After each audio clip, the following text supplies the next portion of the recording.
স্বাগতম জনাইছো crazy defence YouTube চেনেললৈ। ফ্ৰেণ্ডসকল, আজি মই আলোচনা কৰিম CRPFৰ যি নেকি 800 পোষ্ট মুকলি হৈছে তাৰ বাবে এডুকেশ্যন কোৱালিফিকেশ্যন কিমান লাগিব আৰু PhD কি হ'ব, ৰাইটিং এক্সাম কেনেকুৱা হ'ব, সম্পূৰ্ণ সিলেকশ্যন প্ৰসেস কেনেকৈ এপ্লাই কৰিব পোষ্টেল যোগে, সকলোবোৰ ডিটেইলছ ভিডিঅ'টোত স্টেপ বাই স্টেপ আলোচনা কৰিম। আপুনি ভিডিঅ'টো প্ৰথমৰ পৰা শেষলৈ চাই থাকক। ফ্ৰেণ্ডসকল, প্ৰথম কথা হ'ল ইয়াতে 10 পাছ 12 পাছ আৰু ডিগ্ৰী কমপ্লিট কৰা সকলোবাৰে এপ্লাই কৰিব পাৰিব। কিন্তু ফ্ৰেণ্ডছ, সকলোৰে বাবে বেলেগ বেলেগ পোষ্ট ভগাই দিয়া আছে। কোনটো পোষ্টৰ বাবে 10 পাছ 12 পাছ সকলোবোৰ মই আলোচনা কৰিম। ফ্ৰেণ্ডছ, প্ৰথমে আপোনালোকে ইয়াতে নিশ্চয় দেখা পাইছে, ডেট দুটালৈ ভালদৰে আপোনালোকে মন কৰক। ইয়াতে অপেনিং ডেট অফ এপ্লিকেশ্যন 20/7/2020। আপোনালোকে 20 তাৰিখৰ পৰা অফলাইন যোগে আবেদন কৰিব লাগিব পোষ্টেল যোগে। ক্লোজিং ডেট দিয়া আছে এপ্লিকেশ্যন 31/8/2020। এইখিনি সময়ৰ ভিতৰত আপোনালোকে পোষ্টেল যোগে অফলাইন আবেদন কৰিব লাগিব, এইটো অনলাইন যোগে নহয়। প্ৰথম কথা।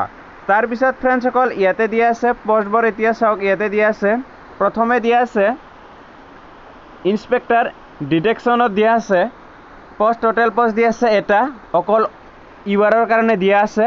তাৰপিছত তাৰ বাবে কোৱালিফিকেশ্যন বিচাৰিছে ইয়াতে BSc হোম সায়েন্স আৰু হোম ইকনমিক্স থাকিব লাগিব। তাৰপিছত ইয়াতে diploma in detective from N institution recognised বা এনি ষ্টেট অৰ চেণ্ট্ৰেল গভৰ্ণমেণ্টৰ ডিপ্লোমা থাকিব লাগিব। তাৰপিছত দিয়া আছে সাব ইন্সপেক্টৰ ষ্টাফ নাৰ্ছৰ বাবে দিয়া আছে 12 পাছ হ'ব লাগিব। 3 ইয়াৰ্ছ এণ্ড হেল্প ইয়াৰ্ছ কোৰ্ছৰ ডিপ্লোমা থাকিব লাগিব, জেনেৰেল নাৰ্ছিং আৰু মিড ৱাইফাৰী।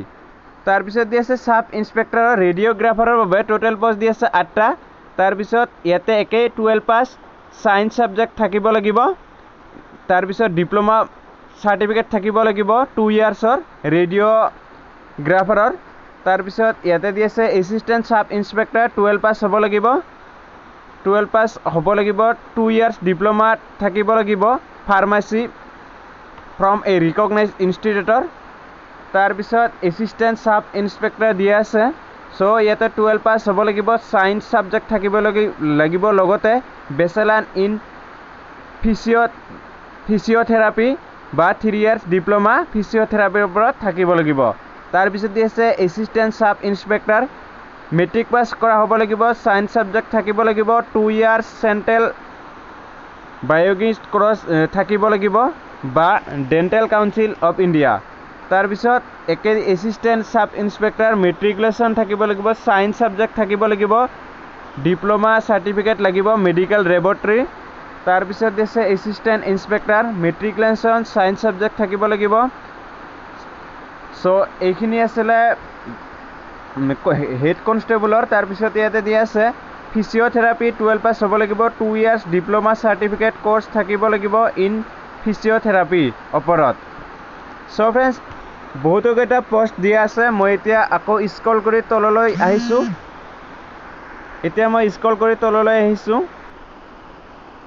চ' ফ্ৰেণ্ডছ, তাৰপিছতে ইয়াতে দিয়া আছে নেকি কনষ্টেবল কুক, যিসকলে নেকি 10 পাছ কৰিছে তেওঁলোকে এপ্লাই কৰিব পাৰিব এই পোষ্টত। তেওঁলোকৰ বাবে টোটেল পোষ্ট দিয়া আছে 160 আৰু জেনেৰেলৰ বাবে দিয়া আছে 44 আৰু ভগাই দিয়া আছে বেলেগ বেলেগ কাষ্টৰ বাবে। চ' ফ্ৰেণ্ডছ, তাৰ বাবে আপোনালোকৰ মেট্ৰিক পাছ কৰা হ'ব লাগিব। তাৰপিছতে বয়স হ'ব লাগিব 18 পৰা 23 বছৰৰ ভিতৰত। কিন্তু ফ্ৰেণ্ডছ, ইয়াতে কেটেগৰী অনুসৰি বয়সৰ ৰিলেক্সেশ্যন দিয়া আছে, সম্পূৰ্ণ মই আলোচনা কৰি আছোঁ।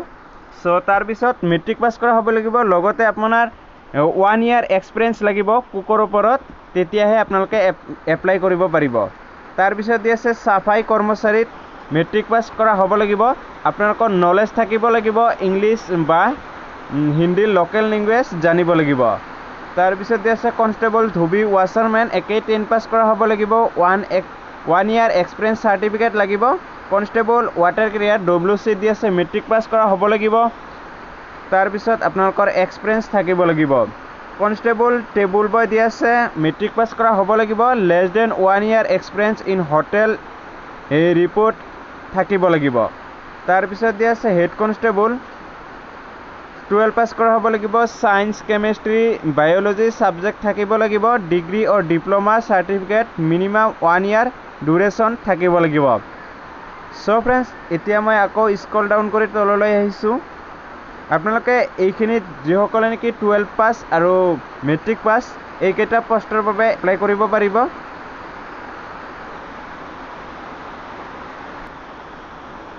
তাৰপিছত ফ্ৰেণ্ডসকল ইয়াতে নোট 3 দেখা পাইছে। ইয়াতে নোট 3 দিয়া আছে আপোনাৰ গ্ৰুপ ৱাইজ দিয়া আছে। Inspector B group, sub inspector B group, assistant inspector C group, head constable C group. কাৰণ আপোনালোকৰ গ্ৰুপ ৱাইজ আপোনালোকৰ পে'মেণ্টটো কৰিব লাগিব। ডিমাণ্ড ড্ৰাফ্ট বা IPO লাগিব group wise. Constable C group, কনষ্টেবলৰ কাৰণে এই কনষ্টেবল চি গ্ৰুপত দিয়া আছে মুচি, কুক, চাফাই কৰ্মচাৰী, washermen, table boy, water carrier. So friends তাৰপিছত ইয়াতে category wise as a relaxation দিয়া আছে। ইয়াতে আপোনালোকে নিশ্চয় দেখা পাইছে আনৰিজাৰ্ভৰ কোনো ৰিলেক্সেশ্যন নাই। তেওঁলোকৰ সময়সীমা 23 বছৰলৈকে। আৰু যিসকলৰ SC ST OBC তেওঁলোকৰ দিয়া আছে SC 5 বছৰ, ST 5 বছৰ আৰু OBC 3 বছৰ, এক্স ছাৰ্ভিচমেনৰ দিয়া আছে 3 বছৰ। আৰু ফ্ৰেণ্ডছ গ্ৰুপ চি পোষ্টৰ বাবে দিয়া আছে 14 ইয়াৰ্ছৰ বাবে দিয়া আছে। সো ফ্ৰেণ্ডছ ইয়াতে ফিজিকেল ষ্টেণ্ডাৰ্ড দিয়া আছে। যিসকল নেকি ইন্সপেক্টৰ আৰু সাব ইন্সপেক্টৰ আৰু হেড কনষ্টেবল তেওঁলোকৰ বাবে ফিজিকেল ষ্টেণ্ডাৰ্ডটো দিয়া আছে। হাইট ইয়াতে বিচাৰিছে জেনেৰেল SC OBC মেল কেণ্ডিডেটৰ বাবে 170 দিয়া আছে আৰু ফিমেলৰ বাবে দিয়া আছে 157। আৰু আপোনালোকৰ চেষ্টটো লাগিব 80 লাগিব মেল কেণ্ডিডেট আৰু ফিমেলৰ বাবে নো এপ্লিকেবল। তাৰপিছত ৰিলেক্সেশ্যন দিয়া আছে আপোনালোকৰ ষ্টেট ৱাইজ। ফ্ৰেণ্ডসকল আমি যদি ইয়াতে অসমৰ চাবলৈ যাওঁ, আমাৰ অসমৰ যদি চাবলৈ যাওঁ ইয়াতে ফ্ৰেণ্ডছ আপোনালোকে নিশ্চয় দেখা পাইছে আসাম বুলি লিখা আছে। অসমৰ কেণ্ডিডেটসকলৰ বাবে মেল কেণ্ডিডেটৰ বাবে হাইট লাগিব 165 আৰু ফিমেলৰ বাবে লাগিব 155। তাৰপিছত ফ্ৰেণ্ডসকল ইয়াতে দিয়া আছে ফিজিকেল ইফিচিয়েঞ্চি টেষ্ট। তাৰ বাবে লাগিব আপোনালোকৰ ৰেষ্ট থাকিব, অৰ্থাৎ ৰানিং 1 মাইল 1 মাইল ৰানিং থাকিব 7 মিনিট 30 ছেকেণ্ড পাব আপোনালোকে সময় মেল কেণ্ডিডেটসকলে। আৰু ফিমেলসকলে পাব 800 মিটাৰ 6 মিনিট সময় পাব। আৰু লং জাম্প দিয়া আছে 10 ফুট লং জাম্প দিয়া আছে আৰু হাই জাম্প দিয়া আছে 3 ফুট। তিনিটা কৰি চান্স পাব আপোনালোকে। আৰু ফিমেল কেণ্ডিডেটৰ বাবে দিয়া আছে 6 আৰু হাই জাম্প দিয়া আছে ফিমেলসকলৰ বাবে 2.5 তিনিটা কৰি চান্স পাব। সো ফ্ৰেণ্ডছ তাৰপিছত ইয়াতে দিয়া আছে ফৰ কনষ্টেবল, মুচি, কুক, চাফাই কৰ্মচাৰী, ৱাচাৰমেন, টেবুল বয়, ৱাটাৰ কেৰিয়াৰসকলৰ বাবে মেল কেণ্ডিডেট আৰু ফিমেল কেণ্ডিডেট অল ইণ্ডিয়া লেভেলত হাইট আৰু ৱেইট একেই দিয়া আছে। কিন্তু ফ্ৰেণ্ডছ ষ্টেট ৱাইজ একেই দিয়া আছে। 165 লাগিব ইয়াতে নিশ্চয় দেখা পাইছে 165 লাগিব, 155 লাগিব ফিমেলসকলৰ বাবে। সো এইখিনি আপোনালোকে নিশ্চয় বুজি পাইছে। এতিয়া মই তললৈ আহিছোঁ। আৰু ফ্ৰেণ্ডছ চেষ্টটো আপোনালোকৰ অসমৰ কাৰণে কম লাগিব। অসমৰ কাৰণে লাগিব 178ৰ পৰা 173 লাগিব চেষ্টটো দিয়া আছে মেল কেণ্ডিডেটসকলৰ বাবে।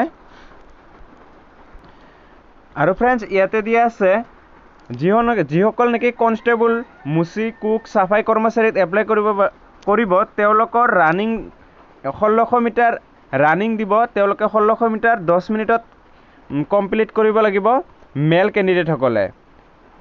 আৰু ফিমেল কেণ্ডিডেটসকলে 1600 মিটাৰ 12 মিনিটত কমপ্লিট কৰিব লাগিব। ফ্ৰেণ্ডছ তাৰপিছত ইয়াতে দিয়া আছে examination centre new Delhi, Hyderabad, Guwahati, Jammu.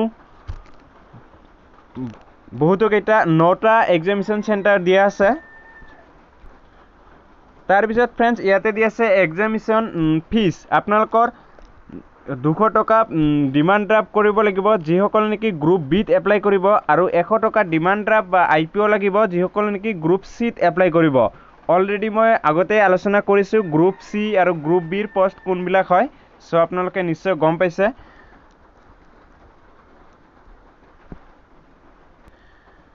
আৰু ফ্ৰেণ্ডসকল যিসকল নেকি SC ST আৰু ফিমেল কেণ্ডিডেটসকলে কোনো পে'মেণ্ট কৰিব নালাগে, তেওঁলোকে ফ্ৰী এপ্লাই কৰিব পাৰিব।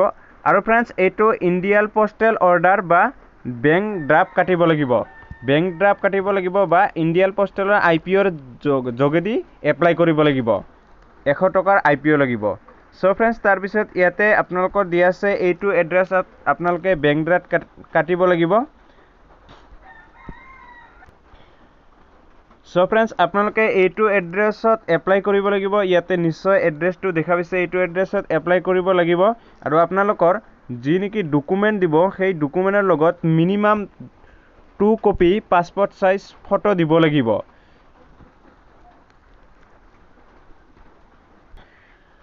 So friends physical efficiency test হোৱাৰ পিছত ইয়াতে ষ্টেজ 2 আহিব আপোনালোকৰ ৰাইটেন এক্সাম। ৰাইটেন এক্সামিনেশ্যনত আপোনালোকৰ পাৰ্ট দুটা থাকিব, পাৰ্ট A আৰু B। পাৰ্ট A থাকিব আপোনালোকৰ 50টা কুৱেশ্যন থাকিব, 50 মাৰ্ক থাকিব। সিলেবাসটো ইয়াতে দিয়া আছে। জেনাৰেল ইন্টেলিজেন্স এণ্ড ৰিজনিং থাকিব 10 মাৰ্কছ, জেনাৰেল আৱাৰনেছ থাকিব 10 মাৰ্কছ আৰু নিউমেৰিকেল এপ্টিটিউড থাকিব 15 মাৰ্কছ। হিন্দী বা ইংলিছ আপুনি চুজ ক্লিক কৰিব পাৰিব, তাৰ বাবে থাকিব 15 মাৰ্কছ, সম্পূৰ্ণ থাকিব 50 মাৰ্কছ। তাৰপিছত ফ্ৰেন্ডছ ইয়াতে দিয়া আছে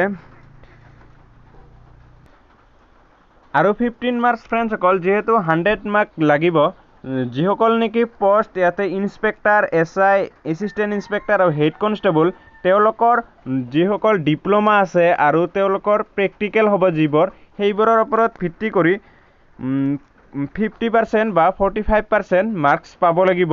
ST, ST, OBCৰ বাবে 45% আৰু জেনেৰেল EWS এক্সামিনেশ্যনৰ বাবে 50%। আৰু যিসকলে নেকি কনষ্টেবল অৰ্থাৎ কুক, ৱাচাৰমেন এইবোৰত এপ্লাই কৰিব, তেওঁলোকৰ বাবে জেনেৰেলৰ কাৰণে 45% লাগিব আৰু ST, SC, OBCৰ বাবে 40% মাৰ্কছ পাব লাগিব। তেওঁলোকৰ মাল্টিপল চইচ কুৱেশ্যন হ'ব। আৰু ফ্ৰেন্ডসকল এক্সট্ৰা আপোনালোকে 20 মাৰ্কছ লাভ কৰিব। ইয়াতে দিয়া আছে যিসকলে নেকি প্ৰেক্টিকেল হ'ব সেই প্ৰেক্টিকেলৰ ওপৰত মাৰ্ক দিব আৰু ইয়াতে আপোনালোকৰ এক্সপিৰিয়েঞ্চ যিবোৰ থাকিব 5 ইয়াৰ্ছ থাকিলে 5 মাৰ্কছ পাব, 1 ইয়াৰ্ছ থাকিলে 1 মাৰ্কছ পাব, 2 ইয়াৰ্ছ থাকিলে 2 মাৰ্কছ পাব, 3 ইয়াৰ্ছ থাকিলে 3 মাৰ্কছ পাব। ইয়াতে মেনশ্যন কৰি দিয়া আছে। সো ইয়াতে আপোনালোকে 20 মাৰ্কছ লাভ কৰিব। সো ফ্ৰেন্ডছ তাৰপিছতে ইয়াতে আপোনালোকৰ মেডিকেল হ'ব। মেডিকেল হিচাপে মেডিকেল কোৱালিফাই হ'লে আপোনালোকৰ মেৰিট লিষ্ট আহিব। সো ভিডিঅ'টো সম্পূৰ্ণ আলোচনা কৰা অলৰেডি হৈ গৈছে। সো আপোনালোকে যদি কিবা কনফিউজ থাকে ভিডিঅ'ত কমেণ্ট কৰিব, মই আপোনালোকক বুজাই দিবলৈ চেষ্টা কৰিম।